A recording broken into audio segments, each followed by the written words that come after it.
Hey guys, welcome back to my channel, and welcome to my channel if you are new here. In this video I'm going to do a 4-year follow-up review on my Visser 4B that I picked up in around 2021. I recently did send it in for some repairs, basically some maintenance, and mainly I wanted them to change it to the new Gen 2 components. So in this video I'm going to go over the changes they did to the reel and what I think about the reel overall now after 4 years of use. So let's get into it.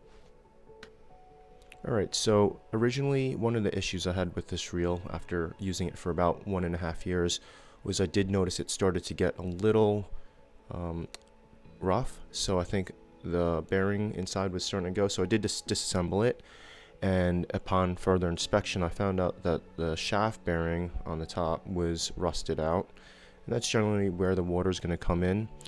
But the reason why it actually did end up rusting is because the top washer from the early Visser reels were put on upside down.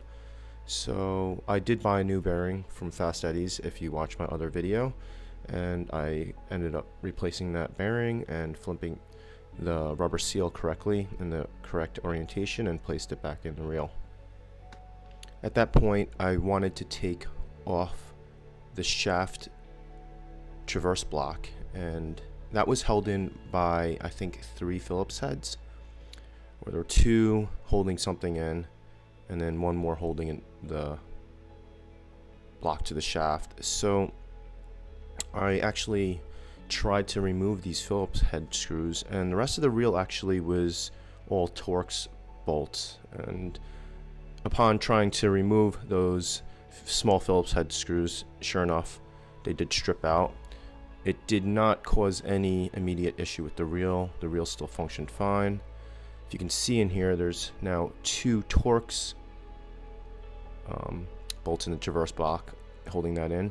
So they changed that design because I emailed Robert and I asked him if they could extract that for me and to maybe replace it with Torx. So instead of extracting it and doing that, they actually redesigned that traverse block to use Torx bolts now.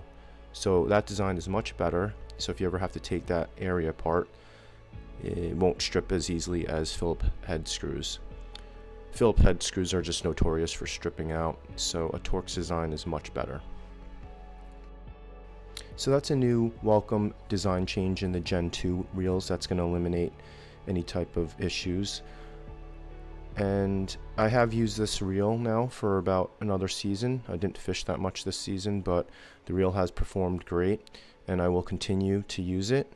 It hasn't given me any major issues. It's always performed fine when I'm out fishing. It's just that you should bring your reel in and maintain it once in a while. So in this video I just basically used some super lube grease and some super lube oil to lube up everything. Visser recommends using their own grease, but I know that super lube is compatible and is okay for O-rings and everything. So if you want a good grease and oil for your reels, I would recommend super lube. If you do get the oil, get the non-PTFE version because you don't want the particles harming the shaft. Anyway, so hopefully you guys found this video informative, and do know that if you do send your Visser out for service, it is going to cost a lot. The reel is pretty expensive, and there are some other options that you can go with, like Van Stall, if you don't want to go with a reel like this. Hopefully you guys found this useful, and again, thank you for watching.